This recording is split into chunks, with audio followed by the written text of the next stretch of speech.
hope you're feeling groovy as we're about to review another movie. All right. Like today, I have a special guest on, Peter. How do you say your last name? Pete Abeyta, like a alpha Pete beta. Abeyta. Okay. So, I'm curious.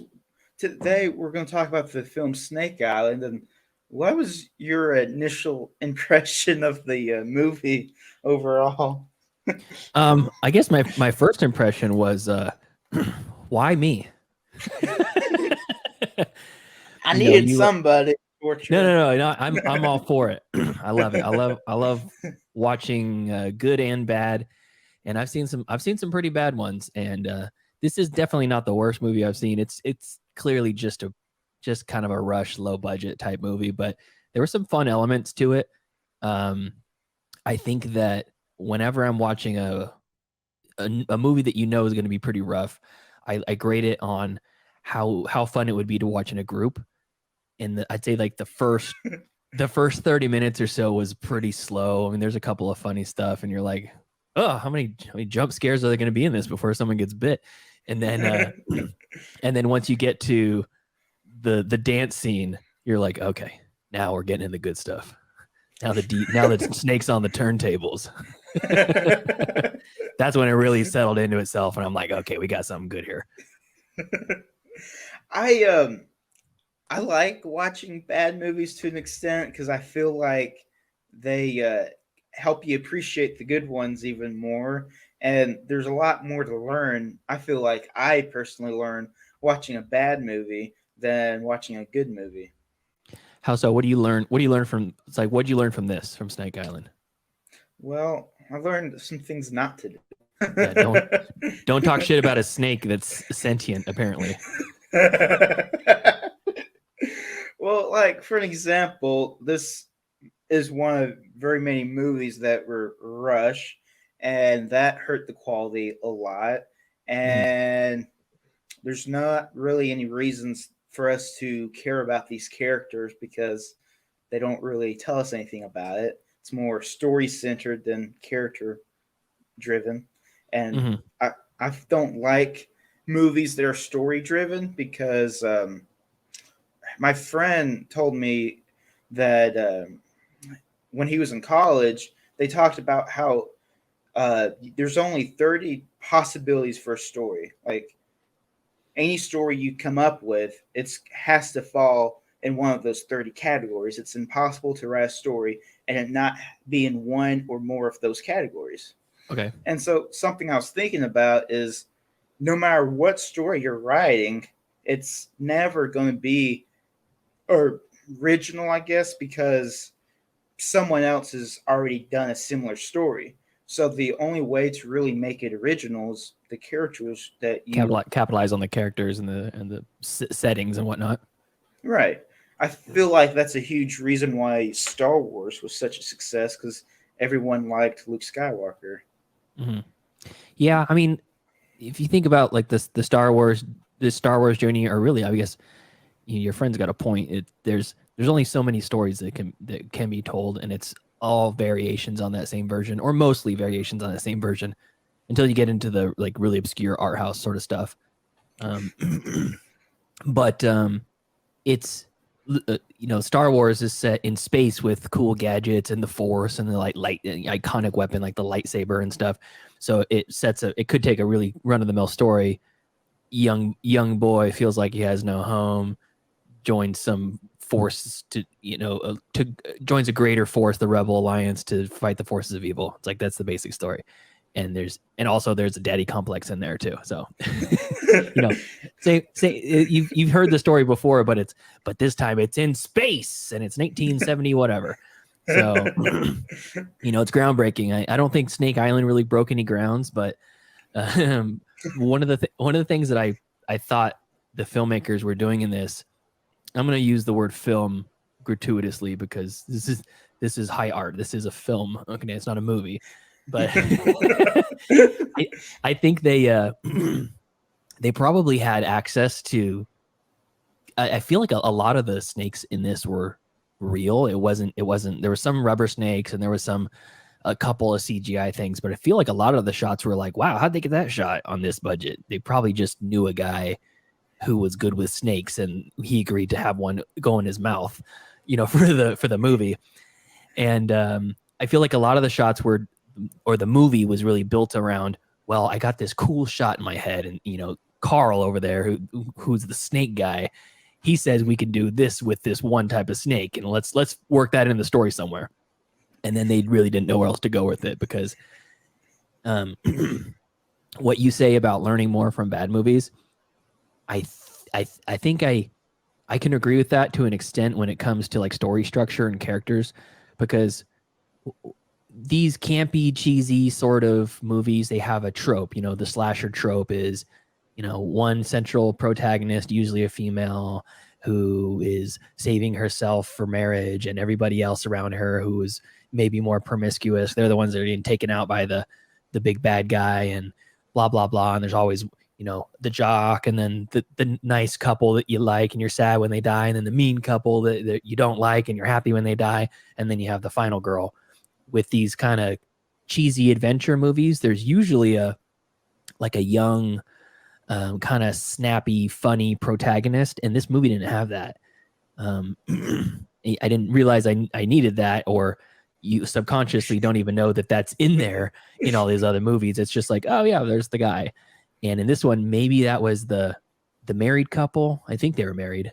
They were like the kind of younger couple, white couple that were, who the guy got bit in bed. You know what I'm talking about? I think so. Yeah, they were like established that they were a thing, like romantically involved early on. And he kind of had the joke, and he's like, oh, I got the camera and all this stuff. But he didn't have that comic relief. And there was really nothing at the beginning of the movie to make you feel like, okay, this is a cheesy camp type movie. At the beginning, I thought, oh boy, they're going to try to make this way too serious for the quality that they're able to make, and it's going to be bad. So I didn't see that glimpse of fun until that campfire, like weird acid trip dance scene where everyone's that just was pretty weird. Yeah, they came out of nowhere. But wouldn't you say Malcolm Page they tried to use the character Malcolm, the Arthur, to be funny? I mean, he didn't succeed, but I thought that was what he was trying to be. Which one's Malcolm? Let's see if I can pull it up for you. Is he the writer director? No, that's Rain Crawfield. Yeah, he must have been. Let's see here. Yeah, Wayne Crawford. He was the. Oh, okay, yeah. So you're talking about the kind of white-haired expeditionist, or who's the writer? Yeah, the one. He was the author. He was supposed to. Yeah, that's supposed to be like a Stephen King type guy. Yeah, I guess they kind of made him a little bit of a. But I feel like it was the character of Lance, the younger guy, that they wanted to be the relatable kind of goofy, dopey guy, and it didn't go anywhere. I'm trying to have a little bit of respect, because I mean, I would hope nobody would go through all the time of hiring a crew and making a film, and the goal be to make a crappy film. I don't see why anybody would have a bucket list of making a crappy movie. Sure. So no, I mean, you don't want to completely shit all over someone's project, because there were people involved, and there was a budget, and they were on location. And I think I read that the whole thing was shot in South Africa. And the main Wayne Crawford, the director, he's not from there originally, but I think he lives there, because most of his other features a lot of them are African based or like animal based. So I have a feeling he probably has some sort of a home base in South Africa. And there were a number of shots, like at the kind of near the beginning of the third act, where they were around the elephants, and you could tell that wasn't stock footage. That was a legitimate, footage of actual elephants. So I got to give him props for that, and I got to give him props for the goofiness of these quote unquote intelligent snakes. The first time that you see the POV shot of the snake, looking at this group of people, and they're talking one. They're all just talking amongst themselves, and the hunter, the guy who's the experienced hunter, he says something like, "Oh, these snakes are they're dumber than a brick. You couldn't, they couldn't hurt you if you wanted to." And then you see the snake look directly at him and start headed towards him. You're like, the snake heard him. He took a turn. Now he's got a vendetta against that guy. I liked that. That was fun. I I was trying to like understand like what they visioned when they were making this movie, like what their end goal was, because it just like I didn't understand like the what they were trying to do. I Yeah, I mean, you have to imagine that there's some sort of a like archetype that they're looking for. Snakes on a Plane hadn't come out for another 4 years. This Snake Island was 02. This was 06, right? Well, I mean, I sorry, think Snake Island was 02. Snakes on a Plane was 06. So they haven't quite figured it out yet. But I mean, everybody likes a good scary snake in a movie. But like 1,000 snakes of all species that don't necessarily even belong to South Africa seems like they just wanted to cram as many snakes as possible to make it as scary as possible on the cheapest level. And really the story is he's a riverboat captain. He gets them to Snake Island. For some reason, they all want to go to Snake Island, or maybe that's just a stop on the way. And they get there. Yeah, I think it was like a layover or something. And he messed up the boat, so everyone got mad with Malcolm for not being able to leave. Yeah, the jerk with the camcorder. He smashed the gas tank of the boat. They had a plastic gas tank, and he hit it with the hook, drained the gas, and now they're all stuck there. And instead of just chilling and making a smart decision and bunking up together and doing making smart decisions about it, they all just get drunk and have like an orgy, which was really weird. Yeah, out of nowhere. I was like, oh, she's dancing. That looks like a seductive dance. Oh my God, the back of the top's coming off. It just keeps going. And you're like, okay, well, everyone must think that she's crazy. And then the other ones get involved. I know. Yeah, that was a strange thing. And we thought, I watched this with my girlfriend, and she likes cheesy schlocky movies. She's more of a crappy shark movie person than a crappy snake movie person. We watch a lot of bad shark movies. But she was watching it, and she's like, did they take acid and we just missed it? Kind of what it seemed like. Speaking of bad movies, I've never watched Sharknado before. Is it like bad enough to laugh at, or is it like tortured bad? No, it's a lot more fun than Snake Island. But that being said, that's not a high bar. It's kind of like gosh, how can I explain Sharknado to someone who's never seen it? It's like those sci-fi direct to TV movies with the mecha shark versus octa werewolf or whatever, and it's like they know it's bad and they know it's cheesy, but they get a bunch of big name people like Mark McGrath from Sugar Ray and Tara Reid and Ian Zanger or whatever his name is, Ian Zaring, and they put them all in this movie, and they make like the best version of a really shitty monster movie or creature feature as you can get, with the most ridiculous premise, and it really is. The premise is there's a hurricane on the Gulf Coast, and these tornadoes are popping up along the coast in the water, and they're picking up all this herd of sharks that are for some reason migrating, and the tornado picks up the sharks and starts flinging them throughout the city, and they're killing people. It's a fun group movie to watch. Are they like the sharks taking over the city, like almost like Godzilla? Or no, it's kind of like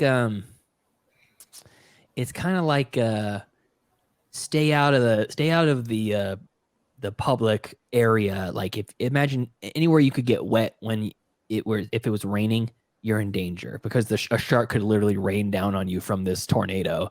And naturally, what's it going to do if it comes at you? It's going to eat you. It's going to eat you whole, or they'll deposit like 10 sharks into the swimming pool of someone's house who just happens to be swimming, and it eats them up. And you're like, okay. Oh, this house is flooded. Oh no, a shark just came in through the bay window in the living room. No, it's swimming downstairs. Don't go downstairs. It's like that, none of this could ever happen. So you're just on board for the schlock of it. All right. I do recommend it. If you're like bad movies, this is probably the creme de la creme of bad movies. All right, I'll give it a shot. Mm-hmm. Back to the Snake Island, though, like it seemed really weird to me because it kept teasing you, and like I don't understand why a horror movie or movie that's trying to be scary would constantly like tease you. Like it got kind of old because it kept teasing you so much. Yeah, it was like you'd see there was probably no less than 20 or 30 shots that was a person rummaging around in some place where you think there might be a snake, like a back room. And, the camera does an up close shot, point of view, like there's a snake climbing out of a tube or something. And you're like, oh my God, that guy's going to get his hand bitten by a snake. And then nothing happens. A ball rolls out. And or he goes to like put something under the bed and you see the snake under the bed. And you've already established that these snakes are some sort of intelligent, bloodthirsty snakes. And the snake sees his hand go into the bed, and then you see the snake looking at his hand, and then nothing happens. Over and over and over again until finally you're like, is somebody gonna get goddamn bitten by a snake or what? I want my no money back, Tubi. Did you watch this on Tubi? Yeah. Yeah, me too. God bless Tubi. Yeah. I gotta ask. To have to pay for it. Oh, I know. I have to ask you. I listened back to some of your older episodes, and there's some good titles that are on there. There's some like quality cinema. Are these movies that other guests have brought to you, and they chose, or do you just like, hey, I want to talk about whatever movie it's like? What's another movie you've done before on your show? Like for this season or my last season? Either way. I think last season is where I was looking. I did Training Day on my last season. Yes, I saw Training Day in your list. I love Training Day. Was that your choice, or did somebody else like bring that to the show? Kind of both. Mm-hmm. Eris John, who's the host of the Who and How Club, which is a really good podcast. Me and him kind of connect. Sometimes I get on his platform and he gets on mine. And that was a movie, one of his favorite movies that he liked, and we talked about it. Gotcha. No, I mean, and I'm totally cool with Snake Island or anything else, but I was just like, I got the message from you. It's like, hey, you want to come on the show and talk about Snake Island? I'm like, I guess. I guess Snake Island it is. I just I don't know why, but I just picked random movies that I've never seen before, that I couldn't like already have predetermined thoughts before. Like I just go in. Gotcha. Never going completely blind. Yeah. And so I've just picked like 24, or can't remember, but I picked like random movies that were all on Tubi that I thought would be kind of interesting, I've never seen before, because Tubi has a lot of weird stuff. Oh yeah, you can say that again. Amazon Prime was trying to like give them a run for their money for a while. Like we joke about on our show this title that we found on Amazon Prime called Return to Bloodfart Lake. And you're like, what a name. And that's the sequel. Bloodfart Lake 1 is a whole nother thing. That's on Amazon Prime. That's not even Tubi. But yeah, Tubi has an extensive collection of schlock. and some like really high quality stuff too. Yeah, but I kind of didn't really like, since I already have written out a random list, and I'm just trying to stick to it and finish it. But Yeah. I don't think I'm gonna do that again. I think I should watch what I'm gonna Hey review man, before I. there's no rules. I got a question for you. Do you do like a preamble at the beginning of this, or do you edit your show at all, or do you just go right through start to finish? No edits. Um, I have some pre-recordings of stuff that I try to add into it. Oh, I okay. I am not the best editor, so I have a friend of mine edit stuff for me. Oh, nice. Only Yeah. only reason I ask is we haven't mentioned the show. I didn't know if anybody knows, but we have myself and Joseph and Tyler have a movie podcast called Middle Class Film Class, and you were mentioning some movies that you've never seen before. The way we pick our movies on there to review is we have like a spinning wheel, and it's got a bunch of slots on there. We all have 2 slots, and then we have slots for fan picks. And we just basically all say, hey, you know what, I like right now. One of my movies on the wheel is Incendies. It's a Denis Villeneuve movie that I'd never seen, and I love all his other stuff. It's Prisoners and Dune, and it's got a great catalog. Enemy, which was another one that we reviewed. But then there's stuff that like all 3 of us are like, well, none of us have seen The Godfather, so we probably should watch The Godfather. So, maybe The Godfather will go on the wheel on one of my slots, and then once it lands on it, we all watch it. So there are some movies we go in 100% blind, and then there's fan selections that will be like, what the fuck is Kablooey, and we'll review Kablooey. It was a fan pick, and it was a weird ass comedy, but I probably never would have watched it if it wasn't for the fan putting it on the wheel. So sometimes there's a lot to be said about watching a random movie with no pretext on it. Yeah. But I'm hoping that with my next season, if I don't do things randomly, then I can pick movies that are easy to kind of take apart, and it's easily to find stuff to talk about. Whereas like a movie like Snake Island, there's not really anything good to talk about. Yeah, I mean, you could talk about the snake with the DJ. There's one shot that I'll never forget when the 2 girls are dancing topless by the fire, and like all the 3 guys are just like watching, like, oh, it's not a bad trip. I didn't think this was coming. And then the girls start kissing, and it cuts to the snake. He's a cobra, and you just see his mouth drop. And you're like, did that snake just dropped his jaw? Which leads you to believe that the snake has sexual desires towards a human, which is really weird. Which is, the implications are astounding there, but but I've never seen that before. I've never seen a snake do a jaw drop take. So I got to give it points for that. Like I think I rated it on Letterboxd 1.5 stars, which the last bad shark movie I rated was 0.5 star. That was called Swim from 2021. It was terrible. Oh my God, it was bad. Snake Island was 3 times better than Swim. Oh boy. I will tell you this though. I did have somebody want to review the movie Rubber with me, and I had never seen it before. Good flick. Yeah. It was very weird. I very did strange. I did not enjoy it at all. I didn't understand why he would like. He built it up and was talking about how it's his favorite movie. I don't know if he was messing with me or if he just really likes bad movies. Well, I will tell you that the filmmaker that did Rubber, gosh, what is that person's name? Gaspard. No, not Gaspard. What is this person's name? Independent. I can't remember the name of the director. Quentin Dupeau. It's I think it's French. It's like French Canadian. Okay. But that director came out with a movie this past year.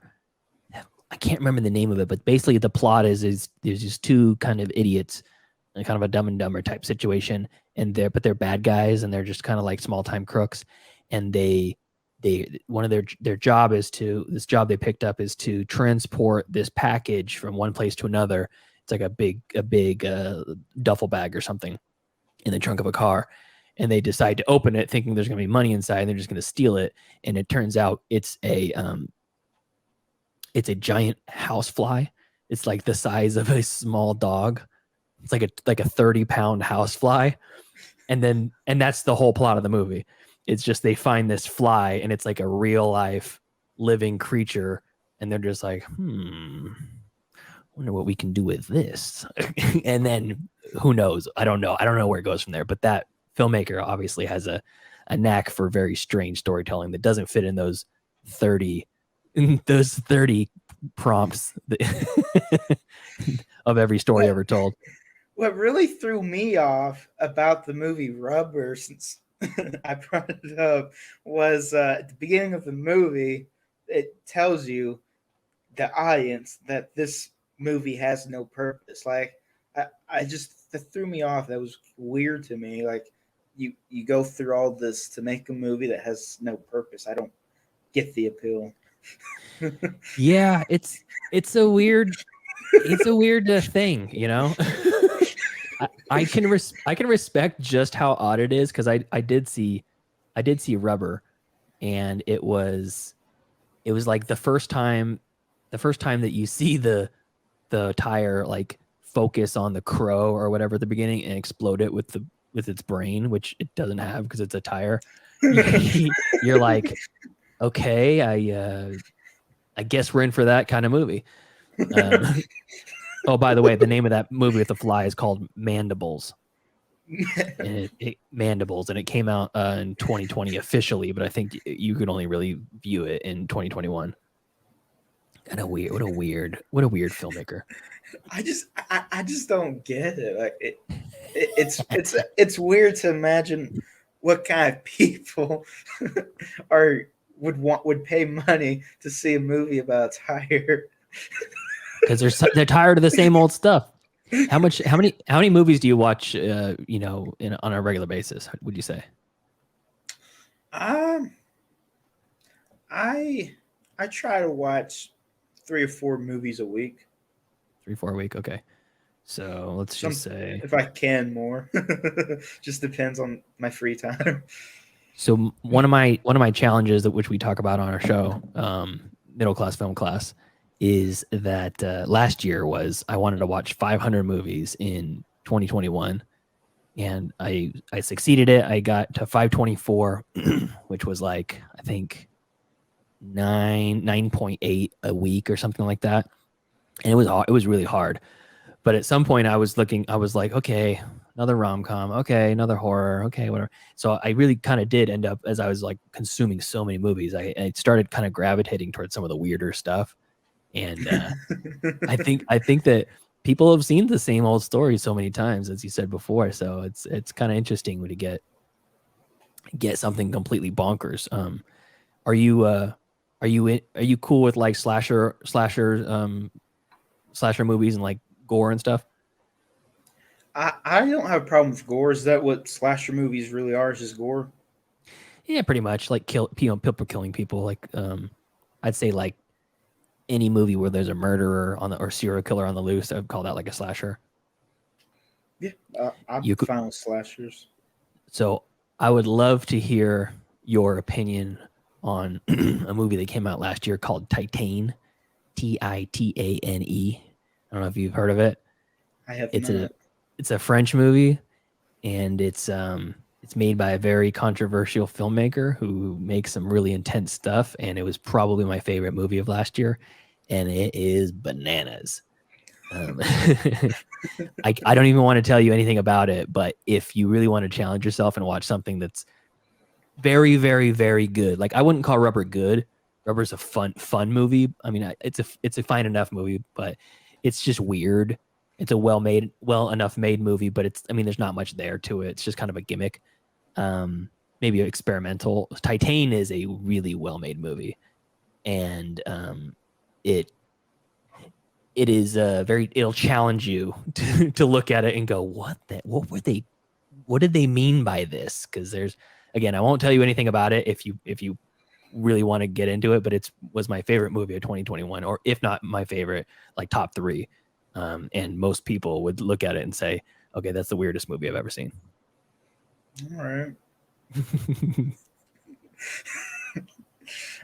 um I'm just curious about your opinion though, like as far as weird, as far as a movie, where do you think the line is of unwatchable? Like, because there's got to be a point or a line where it's just unwatchable. Because there's been a few movies. Because one bad thing I did with just picking random movies was Yeah. I had to watch like 2 movies that I thought was very unwatchable, that was just made awful or I just did not enjoy. And I was just curious, what is unwatchable to you? That's a good question. First off, what were those movies, if you don't mind me asking? House of a Thousand Corpses. I'm Okay. not the biggest fan of Rob Zombie. Okay. And then Gamer. The just the camera Really? quality and angle just gave me headaches. Okay. Okay. And Titan may not be for you, but Gamer, the I one with was Gerard Butler and the kids controlling him. I was so disappointed because it sounded like such a promising movie. I was like, I've always secretly wanted this kind of movie. I just did not like the way they made it. What I would imagine probably it is for you then is I can understand. There's a filmmaker, Tony Scott, who he makes a lot of really kind of like extreme angles and extreme sort of like he manipulates the camera to make it feel like you're almost panicking along with the characters. So there's a lot of like quick cuts and really fast camera movements. And sometimes he'll use like really low resolution camera footage or extreme filters to make the footage look like that. And it can be disorienting for a lot of viewers. It's not my favorite style, but when you use those tools, you're either going to enhance some viewers' experience or you're going to turn people off. And you got turned off for sure by that. Rob Zombie is another one that he uses these really extreme shots and extreme gore to make you feel something maybe that you don't want to feel. I think for me, it's that stuff's fine. That just, some of it works, some of it doesn't. Gaspar Noé and Lars von Trier are 2 filmmakers that they're like kind of infamous for that, and their stuff for the most part works well for me. I don't like all of it, but there's a movie we reviewed on a show called Antichrist. It's a Willem Dafoe, and I can't remember the lady's name who's the lead in it, but they're basically mourning the death of their young child, and they go off to a cottage to try to reset and basically grieve in peace. And you really don't know what happens, but essentially they both go mad in the cottage and more or less kill each other, mutilate each other, and kill each other. And there's some beautiful shots in that, and there's also some really disturbing shots that kind of make your stomach turn, and you're like, I don't know what he's trying to get me to feel, but I'm feeling something. So I mean, that worked for me fine. The stuff that turns me off completely, that makes a movie unwatchable, is like poor quality audio, or audio that just gets just like a knife in your ear. I hate that, like high shrill music or sound effects that serves no purpose. And also I think bad dialogue sometimes that's the turnoff for me. If it's a comedy, if it's supposed to be a comedy, I'm not laughing, sometimes I'll turn a movie off. Kicking It Old School with Jamie Kennedy, I turned that movie off. That was not great. And I like Jamie Kennedy, but that was not great. Yeah, I don't know. I'm kind of I'm kind of the type of person where I'll watch just about anything. I'll watch a 3-hour movie about, who knows what. If I feel like it's gonna add something to me or make me think like I've never seen anything quite like this before. I will watch anything if it has the good dialogue and good characters. That's I guess that's always what I'm looking for when I'm watching a movie is good characters and good dialogue. What's one of your favorite villains? Villains. Yeah. I'd have to probably say the Joker. Oh yeah, of which version? There's like a bunch of versions. I would have to say like a combination of Heath Ledger and Joaquin Phoenix. Okay. Probably maybe more Heath Ledger, but I really really like the Joaquin Phoenix Joker as well. Yeah, that was a pretty solid flick. You should you should go on YouTube after this is over and look up Tom Waits Joker interview. And there's an interview with the musician Tom Waits, who's now more of an actor, and he was on some talk show. I can't remember the name of the talk show, but it was in the 70s or the 80s, and his mannerisms and the voice that he has is almost exactly beat for beat Heath Ledger's Joker. And a lot of people think that Heath took that one interview and kind of spun it in, because he seems like something's off with him, like Tom Waits. Maybe he's high and during the interview or something, but he seems like something's off with him. It's not quite well, and you definitely feel that with Heath Ledger's Joker.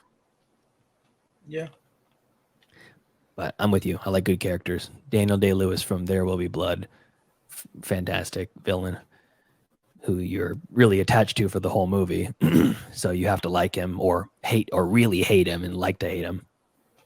So is that your favorite villain of all time? He's probably up there.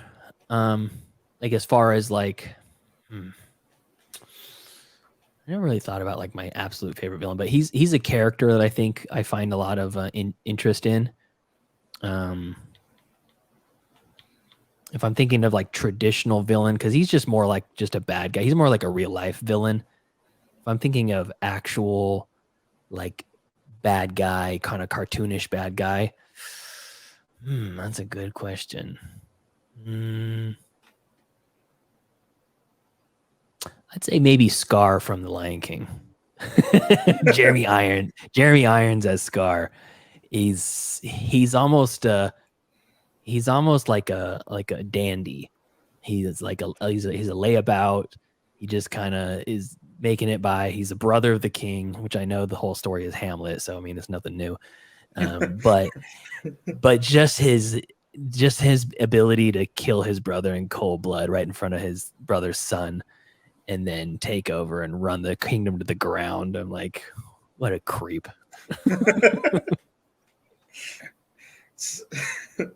Who's your favorite hero? Or anti-hero, whichever. Ooh.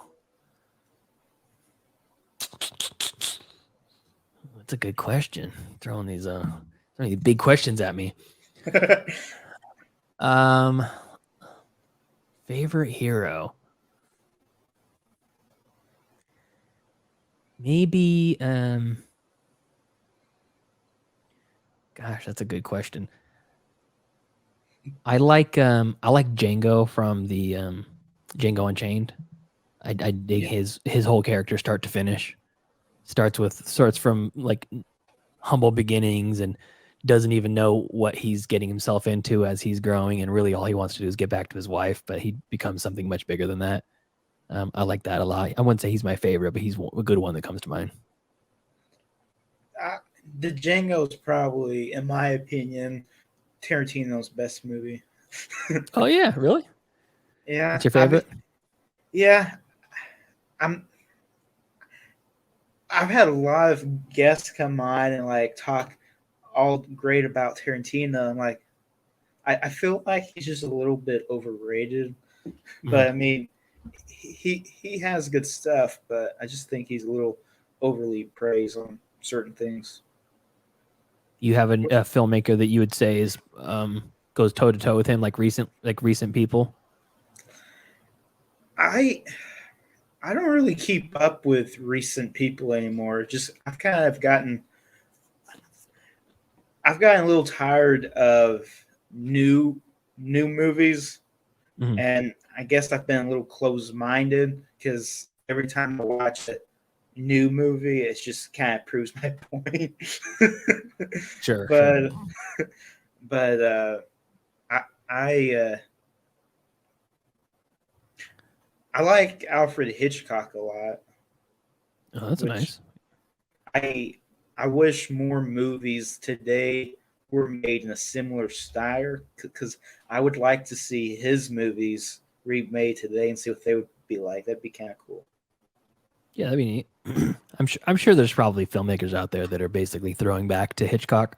I couldn't tell you who they are, but yeah, he's a master. I haven't seen enough Hitchcock. I should probably dive deeper into that.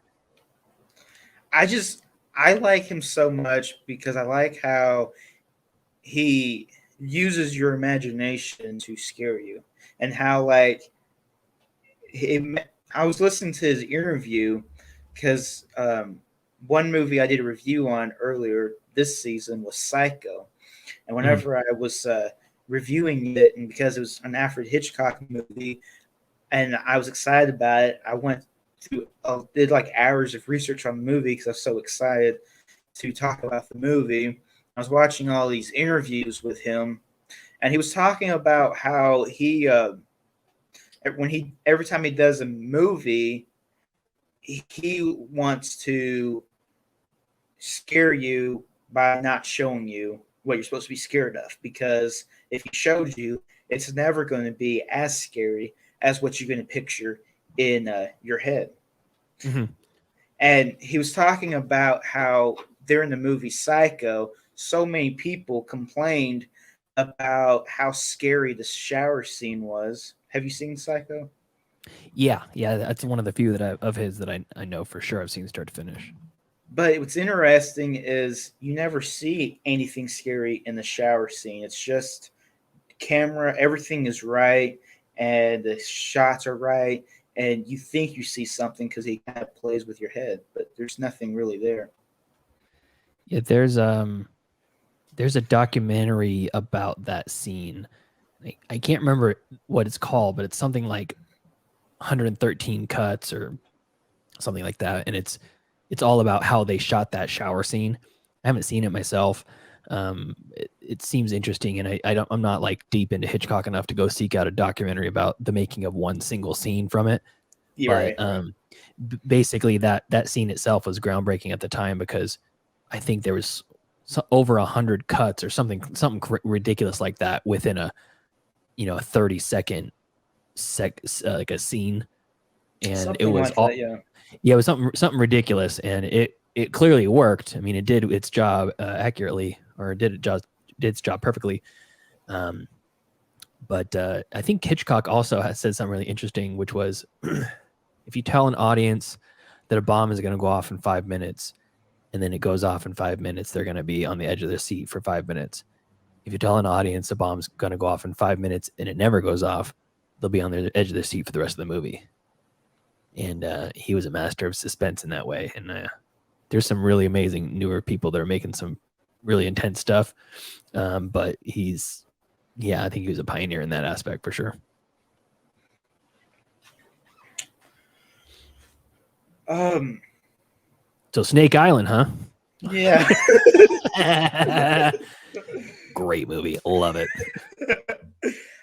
I got so irritated with all the teases in this movie. Like I didn't understand what the point of us seeing from the snake's perspective. Like if we are seeing from the snakes, then it's not scary for us. Like if it's supposed to be a scary movie, shouldn't Yeah. we like be in the character's perspective? I just did not understand that.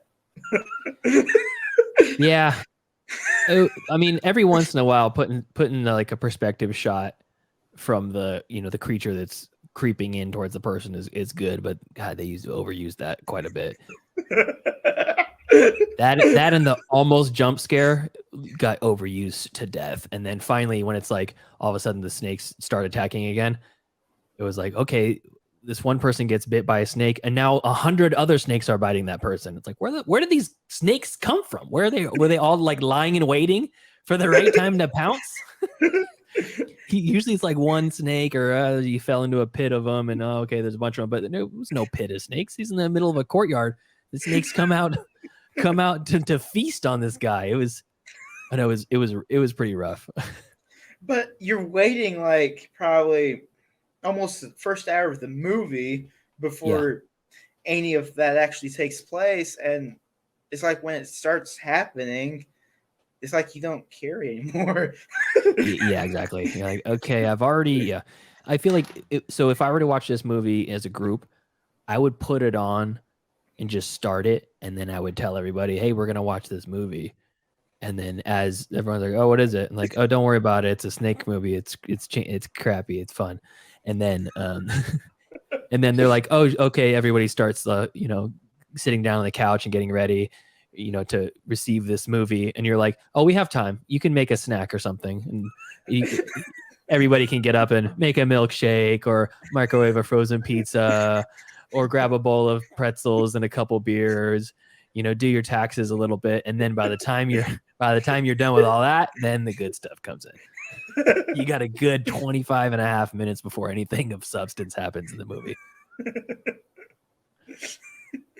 And I did not understand. It's like, this is my biggest thing I don't like about horror movies is everything that the characters do, that they shouldn't do. Like, it's yeah, but that's scary. That's scary movie 101. It's like, why are you going in the house?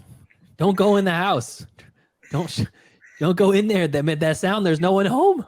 Don't do it. And then they do it. Because if they didn't, then there'd be no movie.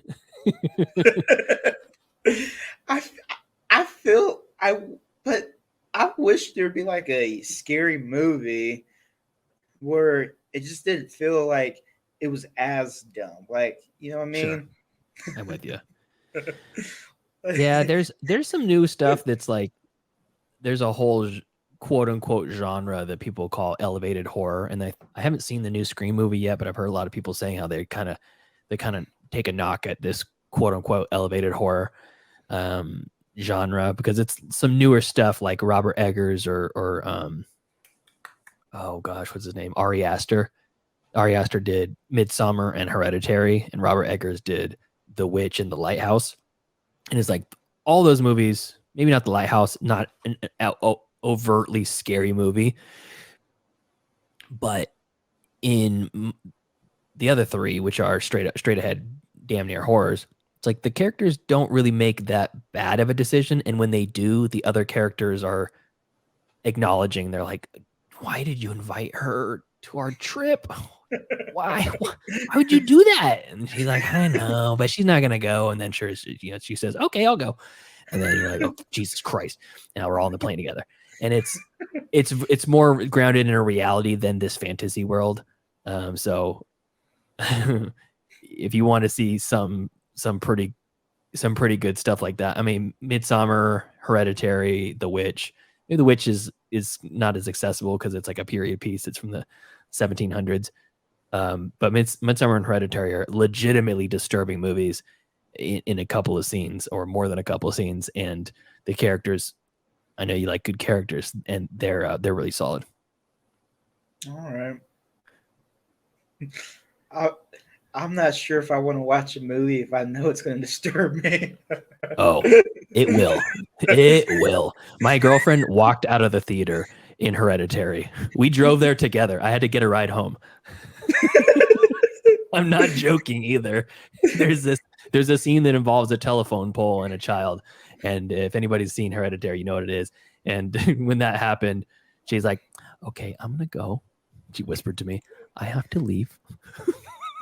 Can you get a ride home with Joseph? I'm like, yeah, that's fine. See you later. They'll be like, hey, Joseph, can I have a ride home? I know. Brianna's gone. He knew. He saw her walk away. He's like, yeah, I got room in the back. It's fine.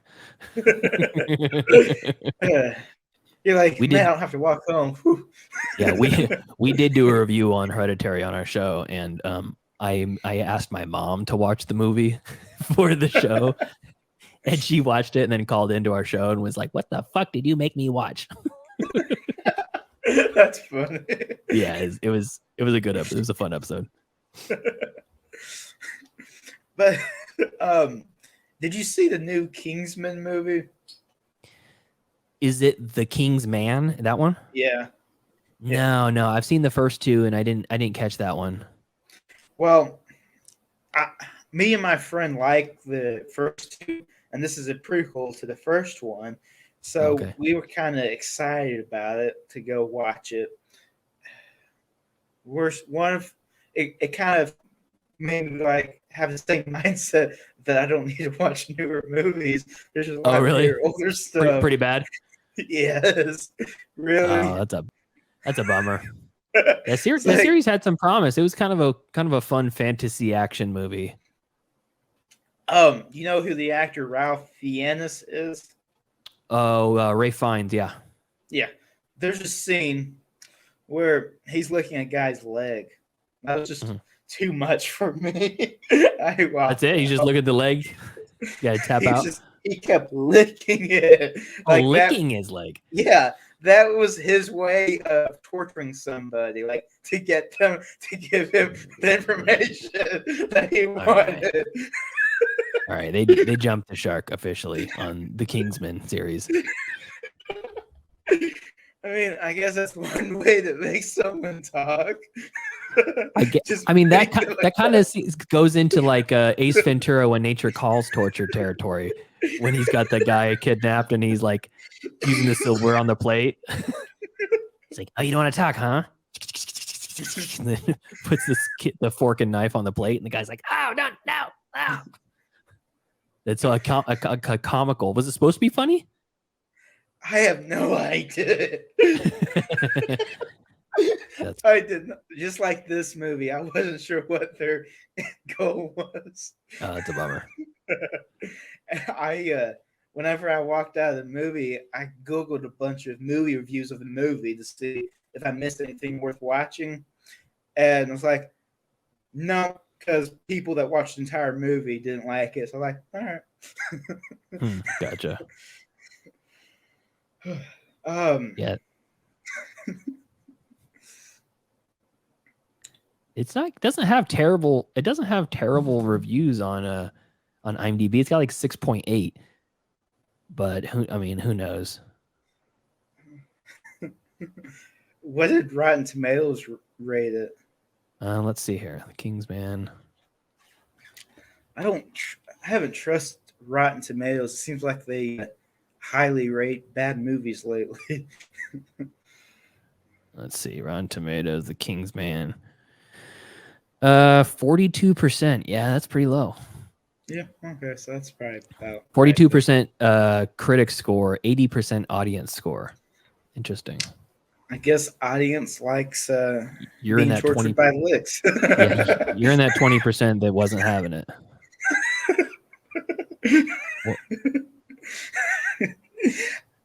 But since we're talking about torture scenes, you ever watch Game of Thrones? I saw the first 2 seasons, I think, start to finish, and then most of the last season.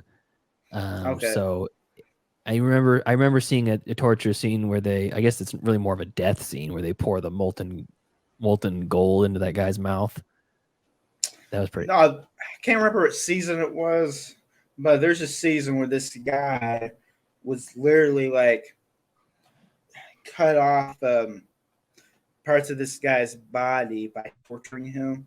Like, that was probably like one of the most disturbing torturing scenes. There's a scene that's kind of reminds me of that in Looper. Have you seen Looper? I like Bruce Willis. I did like him. His newer stuff. It seems like all the great actors just keep having these shitty movies now, and it's like all the good movies are being passed on to the next generation. Yeah. There's that one scene where they're cutting that guy's like parts of his body off in the past, so his future self is like falling apart. That was pretty cool. And then the other torture scene that comes to mind, which is pretty gruesome or pretty effective, I should say, is the Casino Royale with the wicker chair, where he knocks the bottom out of the wicker chair and then basically beats up Daniel Craig with a wet rope knot. He like ties a rope into a knot and like swings it and smashes it into his junk from under the chair. Oh, rough. Was that an odd movie, Casino Royale? I've never seen it. No, it's really good. Really good. Okay. If you're not a big Bond guy, that's a good one to get into to start with. I thought the whole Casino Royale movie took place in a round table of people playing poker, but there's more to it than that. Yeah, it's set at a casino. I mean, a lot of the movie is set at a casino, and it kind of revolves around this high stakes poker game. It's a really classic Bond trope. Does but not get bored. no, the whole movie's not like that. It's Okay. yeah, it's like the card counter came out last year. We did a field trip episode on that for our show, where we all go to the theater and see it in theater, and it was. You'd think the whole movie is called The Card Counter is about counting cards, but there's really only, 6 or 7 scenes of them playing poker. The rest of it's the story of the characters, and with this one, the Bond movie, it's no different. All right. Yeah. Was there anything else about the movie you'd like to talk about, or anything you'd like to talk about? No, I think we covered everything for Snake Island pretty well. I think just by looking at the poster and the fact that you find it on Tubi and looking at the IMDb ratings and whatnot, I think you're getting yourself into. But I will tell people, don't give up on the first 10 minutes or the first 20 or the first 30 minutes, really, or really even the first 40 minutes, because that once you hit past minute 50, that's when it really takes off. Well, if you made it to the topless fireside dance scene, you're in for now. It gets fun. So, but other than that, you mind if I promote the podcast a little bit? Sure. Okay. Feel free. All right. So, so our show is called Middle Class Film Class. You can find it anywhere you download this podcast or any other podcast. We're on iTunes, Spotify, Good Pods, Stitcher, Ghana, which is an Indian-based podcast service. We have a really big following in Germany, so we have some European podcast services we stream on. But we release twice a week, about an hour-long episode each, and on Mondays it's movie news and review. So we talk about movie news of that week and give streaming recommendations for our listeners, all three of us, Joseph, Tyler, and I. And then on Wednesdays, we do a deep dive review into a movie from The Wheel of Destiny, which I talked about earlier in this show. So last week was Silence, Martin Scorsese's Silence. And this coming week, we are reviewing a listener pick, which is, oh gosh, what was it? It was The Proposition. It's an Australian Western movie with Guy Pearce in it. So those are our next two coming up. But we also sometimes we'll do new release movies where all three of us will go see a movie in theaters, and we do a release day recording and just give our spoiler-free and then spoilerific sort of review of that movie, like fresh, so you can know whether or not you should go see it in theaters or not. So it's a good time. It's fun. We record it live like a radio show, and a lot of listener interaction. So if you listen and you like it and you want us to review your movie, you can send us an email or just send us a message saying, hey, I like the show, and we'll read your email in there. That's pretty cool. Yeah. And you should send us an email too, buddy. I'll be happy to. Yeah. I'm trying to. Whatever movie you want, send it in. All right. Any movie. All right. Any movie. It's like I'm telling you, we've done anything. So if you'd be like, hey, this is a Terry from Faithful Films, and I want you to review, I don't know, who knows? You take your pick. Yeah, exactly. It would be that. Torture you guys. Yeah, we're cool with it. We've reviewed a couple stinkers from the fans before, and we're not very kind if the movie's not a great movie. So beware. But Before we close off, been watching a lot more indie films lately because I think it'd be fun to focus on watching more indie films in the future and review indie films. Mhm. And you like J.K. Simmons? Yeah, I love J.K. Simmons. Well, I was watching this movie called I'm Not There. It's an I'm not there. independent made film, and it's probably one of the best films I've watched in a long time. I will look it up. I'm not there. J.K. Simmons is in it? Yep. This says, let's see here. Is it from 2007 2017. to 17? I'm not there. 2017. Let's take Or a look. maybe There's a movie. I'm Not Here. Maybe it's I'm Not Oh, Here. I'm not here. Let's see. Okay. I'm not. I was close, just Yeah. one letter off. Okay, let's see here. This is, oh yeah, J.K. Simmons. Who else is in this? Sebastian Stan, Micah Monroe, Mandy Moore, Max Greenfield. I like him from a New Girl. Interesting. It's And let's see, a really good film. Michelle Schumacher wrote and directed that, and I have not seen anything else that she's done. So yeah, I'll give that a watch. I really have never seen a better performance from J.K. Simmons. And it's crazy because there's not one scene where he has any dialogue in the movie. Really, he's silent the whole time. Yeah, but trust me, the way the movie does it, it's really good. I'm down with it. I'm cool with it. Like I said, you know me. I'll watch. I'll watch some weird stuff. So a movie where the main character doesn't talk, okay. All right. If you don't like it, then you can blame me, but I think you Okay. like it. I'll send a strongly worded letter to Tubi. It's actually on the IMDb TV. Okay. That's fine. I'll send a letter to Internet Movie Database TV. Is that really what it stands for? Yeah, IMDb is Internet Movie Database.